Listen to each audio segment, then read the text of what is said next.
This is how I am finding gold on Amazon and how you can as well. Stay tuned.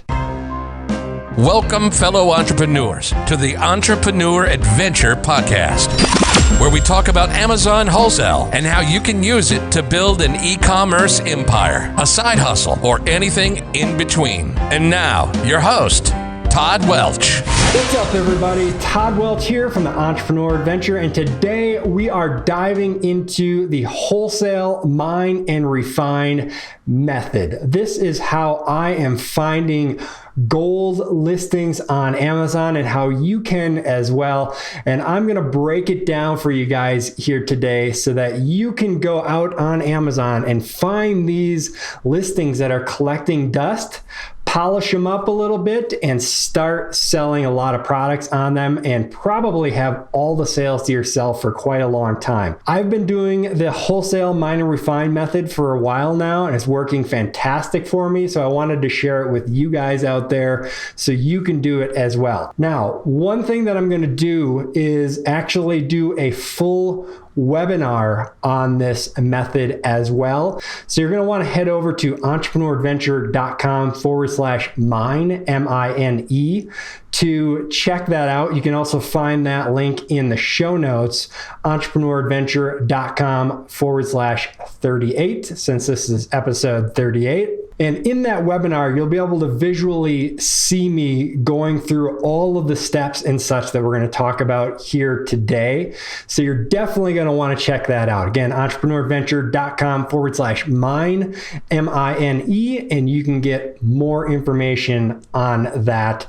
So let's go ahead and dive into this right off the bat. So what is the wholesale mine and refine method? So basically what I have been doing for a while now is, instead of looking, well, in addition to looking, because we're all looking for those products that could sell 500 or 1,000 per month, right?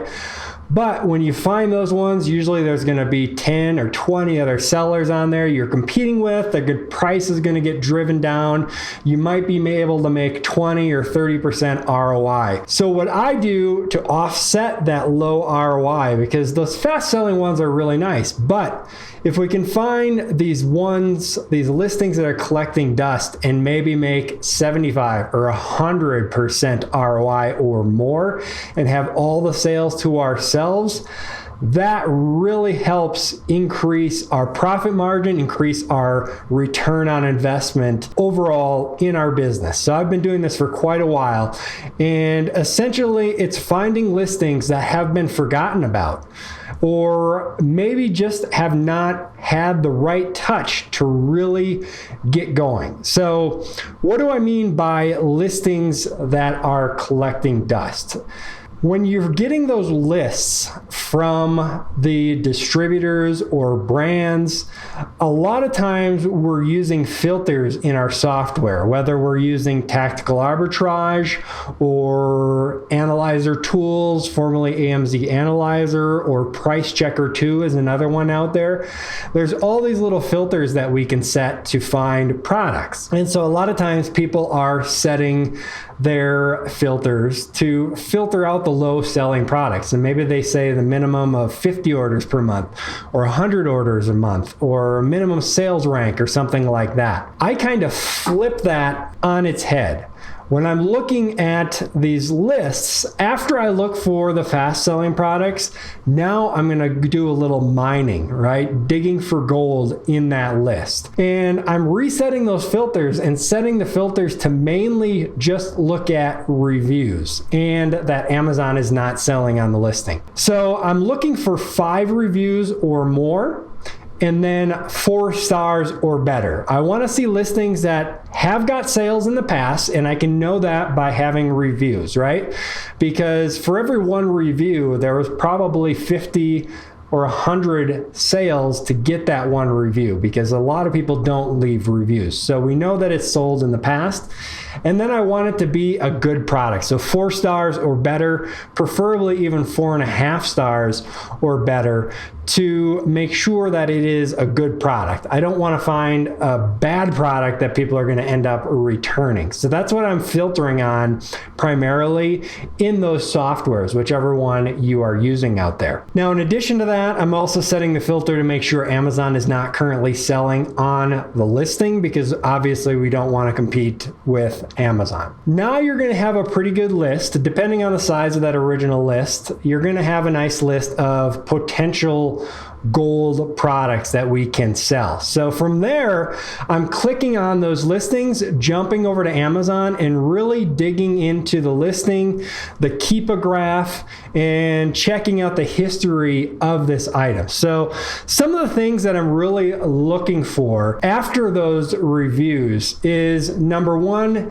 that it doesn't have any FBA sellers. Or if it currently has an FBA seller, the price is super high, because those are two things that you can play with to immediately jump the sales. So if there's no FBA seller, maybe there's no seller currently or only an FBM, by becoming that FBA seller fulfilled by Amazon, you can just double or triple sales just by doing that one simple step. And it's crazy how many listings I find out there that only have an FBM seller and have had that FBM seller for months or years and have never had an FBA seller. There's a lot of people, a lot of sellers out there that seem to not understand the benefit of having that FBA listing, or they just think that listing is such a slow seller, it's not worth them sending in. Well, we can take advantage of that, be that FBA seller, and grab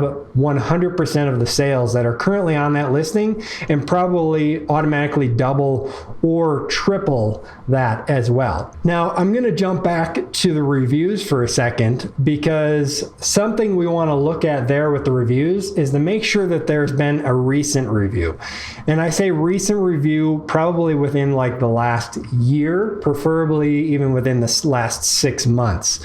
What we want to make sure is that when we click on those reviews and then sort it by the latest, that the latest review isn't something like 4 years ago or 3 years ago, that this product maybe had a brief period in time that it was popular and now it isn't anymore. Those are going to be a little less likely that you can get them going. It doesn't mean you can't, but that's something that I look for, is having that review, one of the reviews within the last year, preferably the last 6 months, to make sure that this product is still at least like slowly selling on Amazon. All right, so after you look at the reviews and then the FBA seller, if there is an FBA seller, perhaps their price is at, maybe this product, we can buy it for $5, but they have it selling for $30.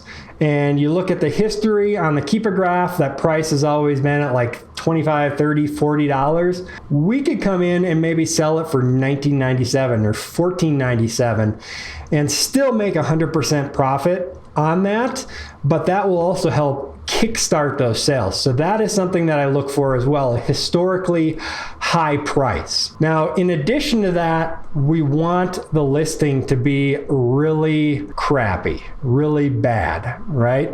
Because then we can go in there and update the listing and make it better. So I'm looking for maybe only one photo, a blurry photo, a not very good photo. You know, Amazon likes to have the product on a white background. So a lot of times these listings, you'll find them, maybe it's just like a photo somebody took on a desk or outside or something like that. So we can fix those photos. Now, I just bought a photo booth on Amazon for like $100, and I use my Galaxy S10 phone, which has a really awesome camera on it, and I can just take some photos. And then you can work with someone on Fiverr or some other service to remove the background for you, make it look kind of nice. Upload those photos, and boom, you got some really nice photos on there. It's not extremely difficult. You don't have to go really crazy up front. Down the line, if you want to, you can work on making some like infographics, so adding text to the photos and things like that to boost sales even further after you get the ball rolling. but you don't have to up front. We're just looking for a little better photos, better than what's on there. And a lot of times it's not very hard to take those better photos, especially if you have a phone like one of the newer iPhones or a newer Galaxy phone, or any newer phone is going to have a relatively decent camera on it. Get yourself a nice white box from Amazon or wherever, and you can take those photos, have someone clean it up for you. Really easy to upgrade those photos from what they currently are. All right, so now we're also looking at the title, the bullets, and the description. So a lot of times with these listings, you're going to find the title is like a few words, or maybe it's just like the product number is in the title or something like that. No keywords, no search terms, anything like that. Sometimes the bullets will just be like 7 inches long, made in China, and that'll be it. Or maybe there won't be any bullet points. And so we can really build out those bullet points and optimize them. If you haven't looked at the previous episode on optimizing, that is episode 31, where I sat down with Karen Thaxton over at Marketing Words, and we dug into optimizing a listing. You're definitely going to want to go and check that out, because that is what we're doing with the title, the bullets, and the description. We're optimizing those, adding in keywords, and making it look nice and have the information that a customer is looking for. So this is kind of where it helps to be in an area that you're somewhat familiar with, because you know some of the terms in that world. So like if it's a hobby or a past job or something that you're interested in learning about, can really help in this area with optimizing the listings and making them look good. But even if you don't know anything about it, you can always go to the manufacturer, the brand's website, look at what they have on their product page, or go to, search for that product on Google and find other websites that are selling it. You don't want to just copy it and paste it, because that is technically illegal. That's copyright infringement. But you can look at what they have, reword it in your own words, and use that for your title, the bullets, and the description. And now Amazon is all of a sudden going to go like, oh, that's what that product is. So I should start showing it for these search terms. Because if the bullets and the title and the description are really bad and there's not any information there, Amazon doesn't know what that product is just from a photo or something like that.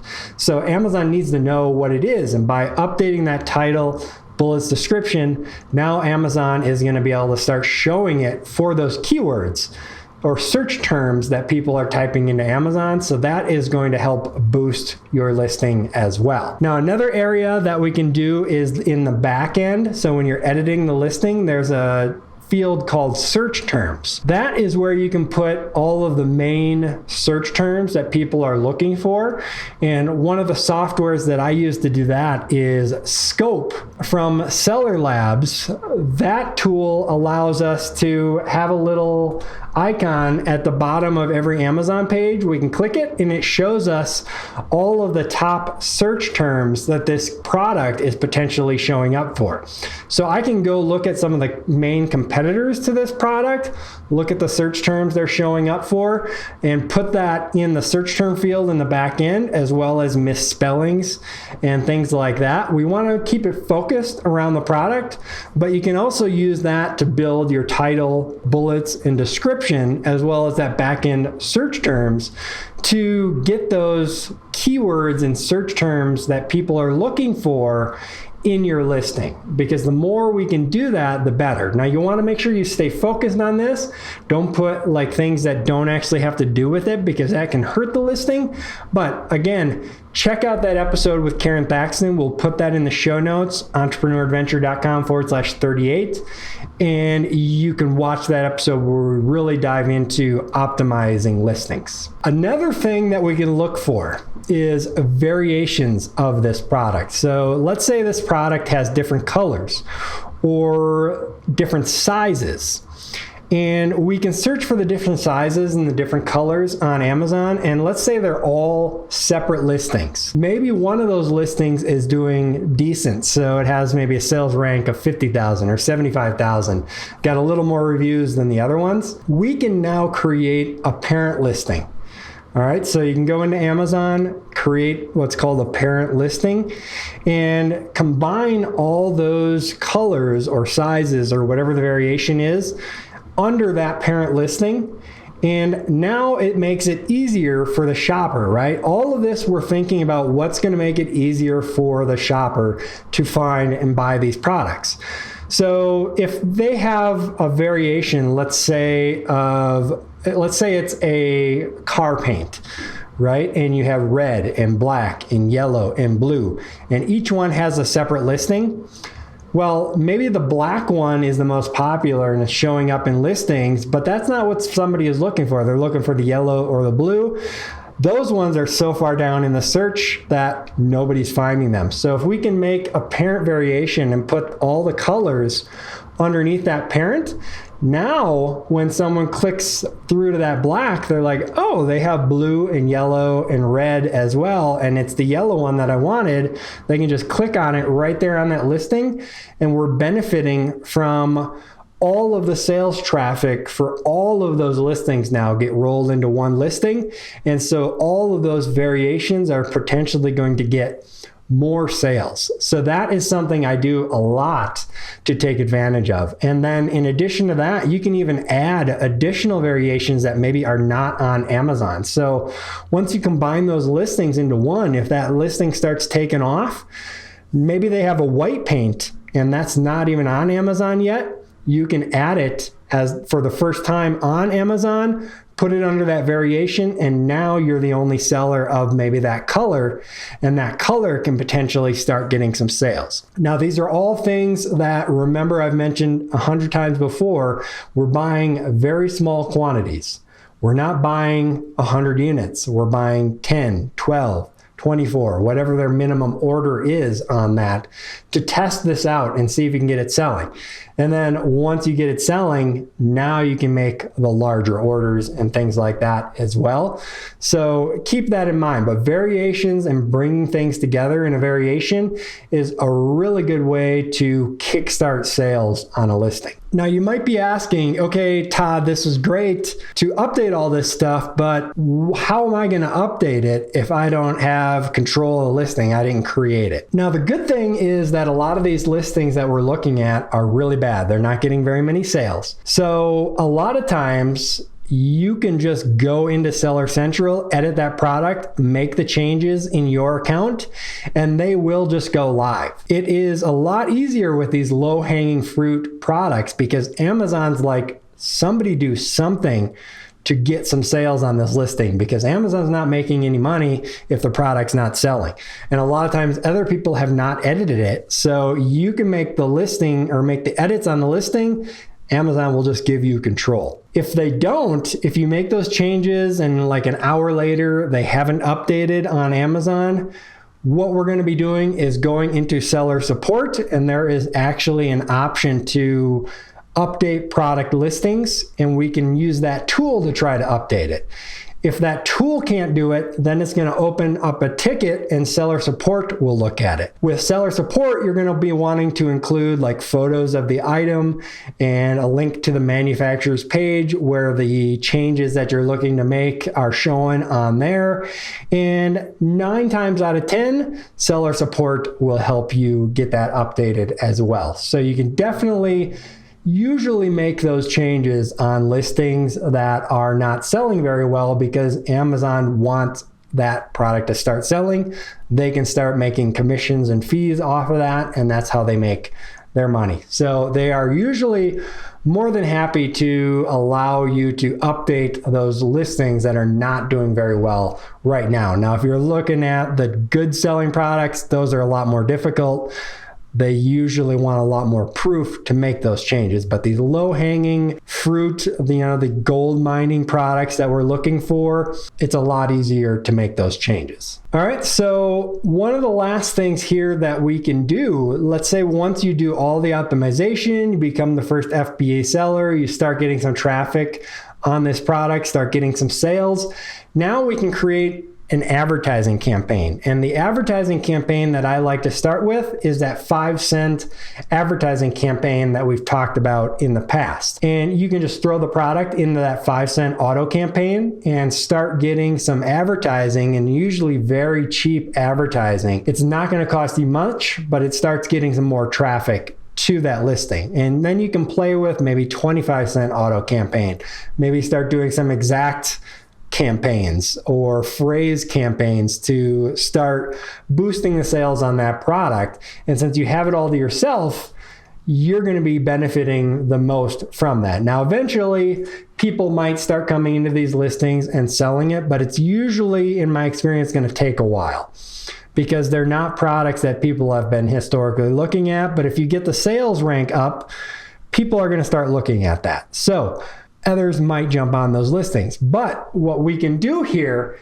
is now we can go to the brand maybe and say, hey, look at this listing that I took care of for you. It wasn't getting any sales, or maybe 5 sales a month or 10 sales a month. I've been able to flip it to get 50 or 100 sales per month just by optimizing that listing.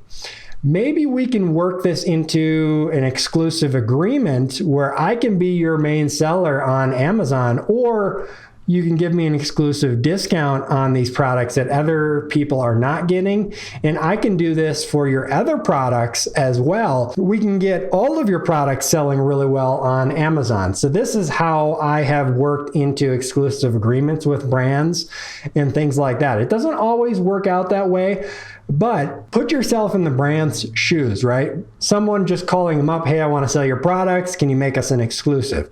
Click, no, hang up. Versus someone who is buying product, selling it on Amazon, has increased their sales significantly on Amazon, made their product look beautiful, and now you're potentially trying to get that exclusive agreement. You have a better leg to stand on, and they're going to be more likely to listen to you.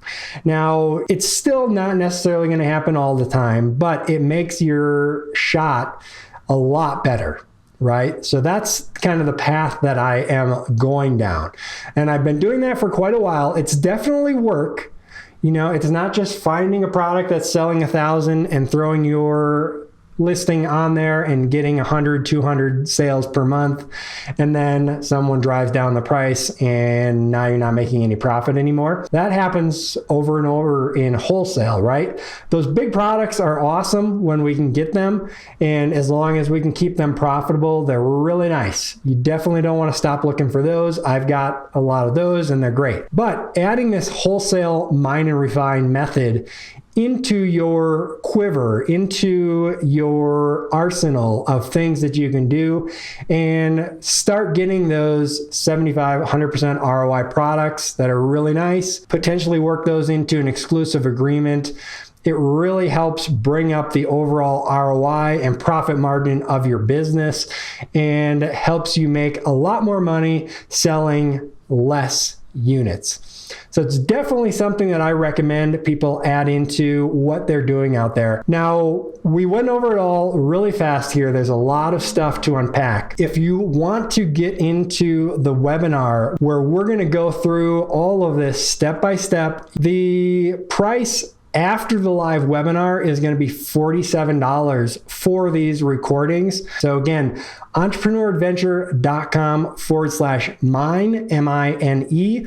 You can get those recordings and everything that we touched on here, entrepreneuradventure.com/mine, and you can grab those and walk through all of this step by step as well. So definitely going to want to check that out. Hopefully this has helped you guys out there. Hopefully you can maybe do this on your own. If you want the extra help, entrepreneuradventure.com/mine, or go to the show notes, entrepreneuradventure.com/38. So I really appreciate you all listening out there. Remember to like and share this with your friends. Help us grow this community. Head on over to entrepreneuradventure.com for all of the other episodes as well. So with that, this is your host, Todd Welch, signing off. Happy selling, everybody.